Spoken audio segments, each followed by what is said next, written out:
Hello, friends. How are you? I'm so happy to meet you again, and thank you so much for all your support and appreciation. Last time हम मिले थे तो हमने क्या discuss किया था? Practical aspects of MND, specifically the secretarial one in one part and overall transaction wise drafting के जो प्रैक्टिकल चैलेंजेस आते हैं, ब्रेक फीस के, कंडीशन सब्सिक्वेंट के, होल्ड बैक अमाउंट के, वो सब हमने डिस्कस किए थे. Now in our journey we are moving ahead onto a new topic called corporate social responsibility and its impact assessment. I know you guys are expert. You have read section 135. You have read CSR rule multiple times. I mean, I was really pleasantly surprised the way I got the feedback in my last physical interaction with you, that around 70-80% of you have full grasp on it. The reason behind you guys having the full grasp on it is you are actually doing it. ये चीज अकेले सिर्फ मैंने ही आपको बताई है. So you are actually leading it. I mean, the secretarial function is primarily in charge of ensuring the compliance across corporate social responsibility. Project implementation वगैरह अलग हो जाता है, but ultimately to ensure that CSR compliance is done has to be what do you call it, recommended notice, क्योंकि CSR committee होती है, board में होता है. चलो any how let's go one by one. पहले ही शीट पे सारा चैप्टर पढ़ा देंगे, कोई फायदा नहीं है. I think it will be better. मैं कुछ एक कंसेप्ट बता देता हूँ, यहाँ पे भी आपको डाउट होगा आप पूछ लीजिएगा. You can put comments also so that other students can benefit out of your query. तो पहला क्वेश्चन है CSR. CSR होता क्या है? सबको पता है CSR का मतलब गुड वर्क. गुड वर्क किस लिए? पॉवर्टी एडिकेशन में जो डिप्राइव्ड लोग हैं, इंश्योरिंग द इक्वल डिस्ट्रीब्यूशन. अब 2013 से तो CSR इंडिया में अप्रैल 2014 से मैंडेटरी हो गया. India was the first country. India was first country to mandate it. I am so happy with this initiative. ठीक है, उन्होंने अपने सरकार को किया. सरकार कहती है हम इतना काम करते, कुछ प्राइवेट सेक्टर भी करे. तो प्राइवेट सेक्टर क्यों करेगा? अगर उसके पास प्रॉफिट होगा. तो प्रॉफिट से सरकार टैक्स भी ले सकती थी. सरकार ने बोला छोड़ो यार, थोड़ा सा टैक्स हमें मत दो, हम आपसे पैसा लेके कुछ ये काम करते हैं, आप कुछ डायरेक्टली भी कर लो, थोड़ा सा हम आपके ऊपर ट्रस्ट कर रहे हैं. 6,000 companies are now in the form of eligibility. अभी हम पढ़ेंगे एलिजिबिलिटी, जो भी 5 करोड़ का profit and all that stuff. And we expect कि 20-22 हजार करोड़ 1-2 साल पहले का नंबर है. तो 2% ऑफ, आई मीन जितने भी बड़े कॉर्पोरेट हैं, large corporate, mid corporate, SMEs, 5 crore ये वेरी वेरी मीगर अमाउंट है यार. बहुत बड़े लोग बैठे हुए हैं. तो किस पे अप्लाई होता है ये? This is as per section 135 of the companies act. Net worth 500 crore से ज्यादा होनी चाहिए. 500 करोड़. 3 कंडीशन है. All of these have to be applicable. All of these have to be applicable. देखो, आप जिस कंपनी के CS हैं या कोई भी ऑफिसर हैं आप, उस पर CSR एप्लीकेबल होता है नहीं. आपको ये 3 कंडीशन एज पर सेक्शन 135 याद रखनी पड़ेंगे. जो अगर आप ये याद रखेंगे एज पर 135, तो क्या कहते हैं, आपको काम हो जाएगा. सबको पता है, मैंने क्लास में भी चेक किया, everyone knew it. Net worth 500 crore, turnover 1000 crore, net profit 5 crore. तीनों मीट होनी चाहिए. थोड़ा सा क्लास में मैं कंफ्यूज हो गया था कि भाई अगर एक कंपनी, बहुत बड़ी कंपनी, लार्ज कॉर्पोरेट, इसका मैंने एग्जांपल भी दिया था, भाई उसकी टर्नओवर कितनी है? टर्नओवर ऐसे है उसकी 1,30,000 करोड़. उसकी नेटवर्थ कितनी है? से उसकी नेटवर्थ है 50,000 करोड़. तो उसके ऊपर एप्लीकेबल है ये. बट एक साल में, बहुत बड़ी कंपनी, हर साल उसको 2-2,500 करोड़ का प्रॉफिट होता था. प्रॉफिट इस बार उसको प्रॉफिट कितने का हुआ? से लॉस हो गया 5,000 करोड़ का. फिर ये मतलब एप्लीकेबल तो है, बट कैलकुलेशन तो इसी पे होगी ना, क्योंकि प्रॉफिट का 2% आपको खर्च करना है. Will study further. आपको CSR स्पेंड कितना करना है regulate mandatorily? 2% of your profit. Profit की कैलकुलेशन करनी पड़ती है कुछ इसमें, कुछ चीज़ें आप ऐड बैक कर सकते हो, सब आप देख लीजिएगा. तो अब अगर कंपनी को लॉस है तो फिर भी अब इसके ऊपर मैंडेटरी नहीं है. Even though it's a very very large corporate, not mandatory for this guys now. क्यों? क्योंकि प्रॉफिट की लॉस हो गया. लॉस क्यों हुआ होगा? कभी कोई प्रोविजन हिट हो गया, कभी कोई एक साथ पेनल्टी आ गई, वन टाइम एक्सपेंडिचर आ गया कोई. फिर भी ये वॉलंटरी कर सकती है. क्योंकि ये बड़े कॉर्पोरेट है, इनको क्या फ़र्क पड़ता है, तो जितना भी इसका 5-10 करोड़ या जो भी करना है, थोड़ा सा और सही। जब बंदे ने 5,000 करोड़ का लॉस भी ले लिया, 5 करोड़ का CSR भी कर लेगा। बट उस समय ये मैंडेटरी नहीं है, क्योंकि प्रॉफिट ही नहीं तो बंदा करेगा कहाँ से। मैंने बता दिया, इंडिया में अराउंड 6,000 से ज़्यादा कंपनियों पे एप्लीकेबल हो चुका है, 20,000 करोड़ से ज़्यादा का स्पेंड हो रहा है CSR में, तो ये अपने आप में भी एक इंडस्ट्री बन रही है। I try to explain you guys कि आप बहुत काम कर सकते हो इसमें। गोइंग फॉरवर्ड आपको ये भी एक वर्टिकल, अगर आप प्रैक्टिस में है तो आप एक इंडिपेंडेंट ये भी खोल सकते हो, इंडिपेंडेंट, क्योंकि इम्पैक्ट असेसमेंट भी आप करोगे। चलिए आगे बढ़ते हैं। वही तीनों कंडीशन, नेटवर्क 500 करोड़ से ज़्यादा, टर्नओवर 1000 करोड़ से ज़्यादा, प्रॉफिट 5 करोड़ से ज़्यादा। टर्नओवर का मतलब होता है सेल्स। मेन चीज़ क्या होगा, मैंडेटरी हो गया, एक आपको CSR कमेटी बनानी पड़ेगी, दूसरा आपको बोर्ड का भी रोल देखना ही पड़ेगा। कमेटी क्या क्या काम करेगी, कमेटी 3 और 4 मेंबर की होनी चाहिए, एक उसमें से इंडिपेंडेंट डायरेक्टर होना चाहिए। ये एक पॉलिसी बना देंगे, तो मैंने क्लास में आपको पॉलिसी कैसे बनती है वो भी एक्सप्लेन किया था।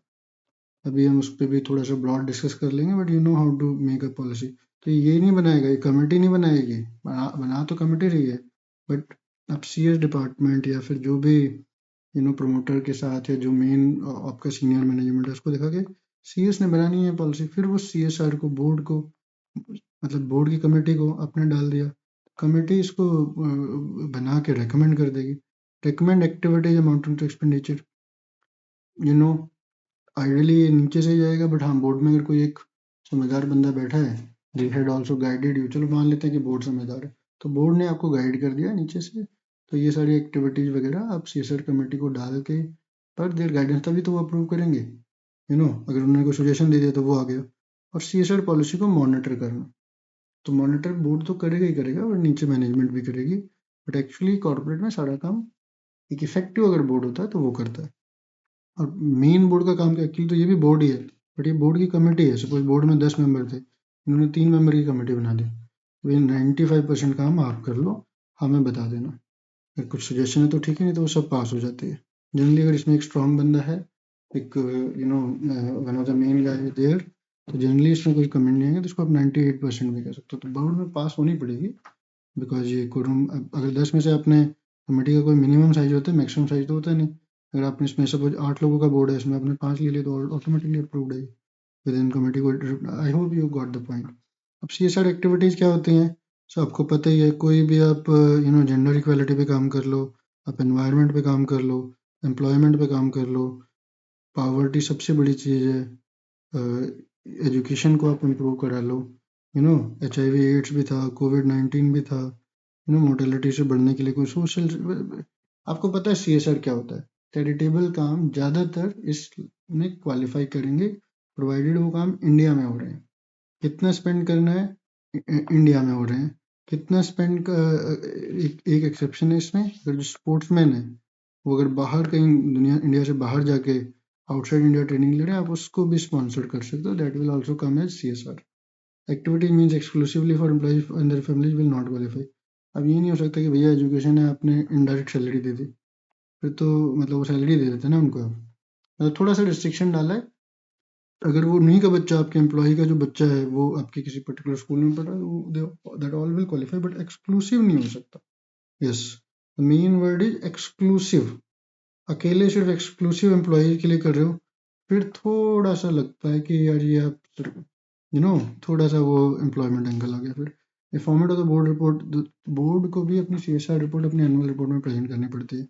उसमें अगर 2 करोड़ आपने 2% से कम स्पेंड किया, उसका रीजन देना पड़ेगा। एक responsibility statement, we are responsible guys, हम इसको देख रहे हैं लेटर एंड स्पिरिट में। जनरली ये जो रिस्पॉन्सिबिलिटी स्टेटमेंट, जो बोर्ड रिपोर्ट में जो CSR की रिपोर्ट जाती है, CEO या MD को साइन करनी पड़ती है, और डायरेक्टर को। ठीक है, अब आ जाते हैं CSR का प्रोसेस। प्रोसेस कैसे होता है, सिंपल है, आपको पहले कुछ आइडेंटिफाई करना है। ठीक है, आइडेंटिफिकेशन, उसका आपने कुछ मिशन बना दिया, स्ट्रेटजी बना दी अपने क्या करना है, फिर आप उसको इम्प्लीमेंट करोगे, सोशल परफॉर्मेंस को आप मेजर करोगे, इसको आप ऑल स्ट्रक्चर मर्ज कर दोगे, जो अपनी पॉलिसी, लाइक फॉर एग्जांपल कहीं ना कहीं पे आप इसको अपनी फर्म का भी ऑब्जेक्टिव बना लोगे, क्योंकि आप 2% ऑफ प्रॉफिट डाल रहे हो, तो फर्म का भी ऑब्जेक्टिव ना, आपका अल्टीमेट सभी का ऑब्जेक्टिव थोड़ा मानवता, चैरिटी होता ही है, और रेगुलर रिव्यू एंड अपडेट करोगे। सो प्लानिंग, अगर दूसरी सेम चीज़ को अगर मैं दूसरी भाषा में बोलूँ तो आप पहले प्लान करोगे bottom up approach, consult with all stakeholder, budget तो होना ही पड़ेगा ना। मैं जब क्लास ले रहा था बच्चों ने बोला कि हमने छोटी सी थी वो, I think I don't recall the exact name, but I think Khushboo थी या करुणा थी, तो उनका 8 लाख का बजट था, बट वो भी कोई ना कोई तो फाइनेंस का बंदा अप्रूव करेगा, तो अपने बजट अप्रूव करा लिया। फिर इम्प्लीमेंटेशन मोड आप इस थ्रू स्पेशलाइज एजेंसी भी कर सकते हो, आप उसको टाइम फ्रेम देना पड़ेगा और खुद भी प्रोजेक्ट बना के कर सकते हो। तो पहला तो खुद का हो गया प्रोजेक्ट मोड, मैंने प्रोजेक्ट मोड में भी किया हुआ है अपनी पुरानी कंपनीज में, और थ्रू स्पेशलाइज एजेंसी कर सकते हो। मॉनिटरिंग करना ही पड़ेगा आपको, इम्पैक्ट तो देखना ही पड़ेगा। The way I show you the impact of, I guess Mahindra का था या बिरला का था, जो एक रिपोर्ट थी कि भैया क्वालिटेटिव इम्पैक्ट कितना होता है, क्वांटिटेटिव कितना होता है। एक्सप्लेन यू, गूगल पर हर कंपनी का पड़ा हुआ है impact assessment study report. But impact क्या होता है आपने देखा, काम हुआ है। मैंने आपको एक करप्शन का एग्जांपल दिया था, पहले तालाब तालाब खोलने के पैसे, पॉन्ड बनाने के पैसे, पॉन्ड ट्रीट करने के पैसे, ट्रीटमेंट, बीमारी फैल गई है, पॉन्ड बंद करने के पैसे, एक भी काम नहीं हुआ, 3 बार पैसे ले गए। तो भैया इम्पैक्ट भी देखना है आपको, डॉक्यूमेंटेशन सही होना चाहिए, एनुअल रिपोर्ट में आएगा एंड ऑल दैट स्टफ। आगे बढ़ते हैं सीएसआर पॉलिसी। पॉलिसी कैसे होगी, पॉलिसी आप कैसे बनाओगे। सो स्ट्रेटजी प्लान का पार्ट होना चाहिए, रिक्वायरमेंट होनी चाहिए, बोथ नेशनल और कंपनी के रिक्वायरमेंट का इंटरेस्ट होना चाहिए। इसको जियोग्राफी को भी देखना पड़ेगा आपको, सेक्टर भी देखना पड़ेगा। प्रोसेस ओनर कौन है, सीएसआर कमेटी प्लस सीएस या हुसोएवर इस कंप्लायंस को मॉनिटर करेगा। सीएसआर इम्प्लीमेंटेशन कैसे होता है, इन हाउस हो सकता है, कंपनी की अपनी फाउंडेशन, हर बड़ी ग्रुप का फाउंडेशन है, सलमान खान का फाउंडेशन है, रिलायंस का फाउंडेशन है, जियो का अलग फाउंडेशन होगा, बिरला में 50 फाउंडेशन होंगे। मैंने डिटेल में बताया था, एक बार जब आपके पास पैसा आ गया, if you you lot of money, सरकार बोले ना या बोले फिर भी आप कुछ चैरिटी करते ही रहते हो। चैरिटी करने के लिए बेटर तरीका तो यही होता है कि आप फाउंडेशन बनाओ। ये कुछ नया नहीं है, बट हमारी सरकार ने क्या किया, इसको थोड़ा सा मैंडेटरी कर दिया। That's why I was given example, अगर कोई बड़ी कंपनी है जिसको 1000 करोड़ का लॉस हुआ है, उसका 2% तो नेगेटिव हुआ, बट फिर भी वो काम करते रहेगी, क्योंकि अब now that's in their practice, in their DNA, in their I can call it thought process, strategy का पार्ट बन चुका है वो, कि भाई ये काम करना ही करना है। हाँ, कॉन्टिन्यूस लॉस होते रहेंगे तो सब कुछ ही बंद हो जाएगा भाई, एक दो साल ऊपर नीचे चलता है। तो इंडिपेंडेंट इम्प्लीमेंटेशन पार्टनर के साथ करते हो, बट इंडिपेंडेंट इम्प्लीमेंटेशन पार्टनर पे हमने बहुत टाइम स्पेंड किया। ऐसा ना हुआ कि आपने 100 रुपये दिए, नीचे ग्राउंड पे दो ही जा रहे हैं, वहाँ पे बड़े बड़े लोग सैलरी लेके गायब हो रहे हैं। तो आपका उसका ट्रैक रिकॉर्ड होना चाहिए, इसीलिए इम्पैक्ट असेसमेंट आई है मार्केट में। चलिए आगे बढ़ते हैं। तो आप अगर ग्रांट के थ्रू करोगे या खुद करोगे, कोई ज़्यादा फर्क पड़ता नहीं है। अगर इसके थ्रू करोगे तो आप high level of control over day to day activity, इसमें आप कुछ कर नहीं सकते, आपने एक बार काम दे दिया, सिर्फ आप इम्पैक्ट असेसमेंट को स्टडी कर सकते हो। कॉस्ट इसमें ओवररन लोअर होते हैं, जो भी कह लो, हायर फिक्स कॉस्ट होती है। ये थोड़ा सा क्योंकि इनका डेली का डेली काम है, तो थोड़ा सा ओवररन इसमें कम हो जाते हैं, क्योंकि दे नो कि क्या कैसे करना है। ये फ्लेक्सिबल है, आप जब चाहो उसको चेंज कर लो यार। नो, मेरे घर का प्रोजेक्ट था, आज मेरा स्कूल यहाँ चल रहा था, ये हुआ, एक ये टीचर थी, इस टीचर ने थोड़ी सी गलती की, हमने इस टीचर को ही निकाल दिया। यहाँ पर थोड़ा सा आपके हाथ से बाहर होता है। द मीडियम होता है कंट्रोल, आपका पैसे आप ही दे रहे हो, बट रिलेटिवली लो कंट्रोल होता है। एक्सपर्टाइज, इसमें आपको एक्सपर्टाइज बनाना पड़ेगा, इनका तो यही काम है। अब मुझसे पूछोगे क्या करना है, अगर आपको आउटसोर्स करना है, अगर आप बड़े कॉर्पोरेट हो, बड़े छोटे कुछ भी हो, मैं अगर हर एक चीज़ बड़े करेंगे तो छोटे क्या करेंगे, ट्रस्टेड पार्टनर होना चाहिए। आई जस्ट एक्सप्लेन, मेरे अब निकल गया मुझसे तो बोल देता हूँ, ऐसे बोलना नहीं चाहिए था। I know few of the charitable organization, income tax वाले आके मुझसे पूछने लग गए, अब उन्होंने 100 रुपये का चंदा लिया, 70 रुपये तो वो इधर उधर एडमिन में ही खर्च कर देते हैं। एक्चुअल ग्राउंड पे मैंने बढ़ा दिया थोड़ा, रेशो 30 जाता है, तो फिर क्या फायदा ऐसा करने का, फिर आप अपना ही चलाओ। एटलीस्ट आपके अगर 20 करोड़ का खर्चा भी होगा तो 80 तो जाएगा नीचे, तो चलो 30 का खर्चा हो गया तो उल्टा 70 जाएगा नीचे। देखो एडमिन कॉस्ट तो आएगी, बट वो एडमिन कॉस्ट का एक रेशो होना चाहिए। जैसा सरकार ने जब इम्पैक्ट असेसमेंट का खर्चा अलाउड किया, तो उसने बोला कि स्टडी करने में आप 2% से ज़्यादा नहीं लगा सकते, 50 लाख से ज़्यादा की स्टडी नहीं कर सकते आप, कि भैया ग्राउंड पे काम हुआ है, क्योंकि फिर तो काम से ज़्यादा आपने पूरी स्टडी करके बता दिया कि काम नहीं हुआ, बट ये स्टडी करने में आपका ज़्यादा पैसा चला गया। ठीक है, गाइस इतना ही था, मोटा मोटा ब्रॉडली आपको मैंने बता दिया। इम्पैक्ट असेसमेंट नया है, 2% उस पर भी आप खर्च कर सकते हो। सो क्या कहते हैं इसे, सारा का सारा काम इसमें CS नहीं करना होता है। Majority of the work had to be done by CS। कोई एक्सेप्शन है CS को बताना पड़ेगा। CS आर कमिटी के you are ear and eye as well as hands for the execution. आप खुद प्रोजेक्ट कर रहे हो या गवर्न कर रहे हो। CS का रोल इसमें आई से वेरी वेरी क्रिटिकल होता है। अगर आप ग्रांट दे रहे हो तो 60 से 70% आपका रोल है, और अगर आप ग्रांट नहीं दे रहे, प्रोजेक्ट चल रहा है, फिर भी आपका 40 से 50% का रोल है।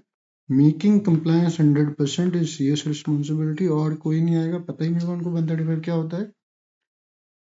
एप्रिसिएशन मिलेगा वो पूरी ऑर्गेनाइजेशन को मिलेगा, CS को भी मिलेगा।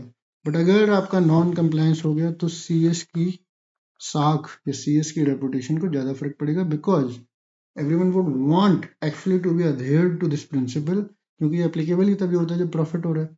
तो प्रॉफिट हो रहा है तो सब लोग खर्च करना चाहेंगे।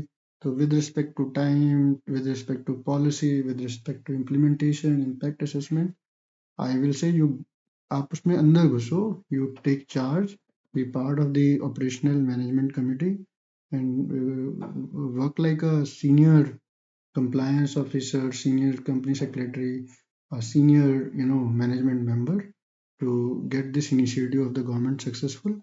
And as a compliance officer, ensure that all the compliances are done while you are nominating any impact assessment authority. Review the impact and take a proper call. See you in the next video. Procedural aspects of initial public offer or right issue or offer for sale etc. So equity listing कैसे होती है उसका video हम परसों इसको upload कर देंगे। I will humbly request to subscribe the channel so that you do not miss out to the video and adds to my motivation. Thank you so much guys. Take care. Bye bye.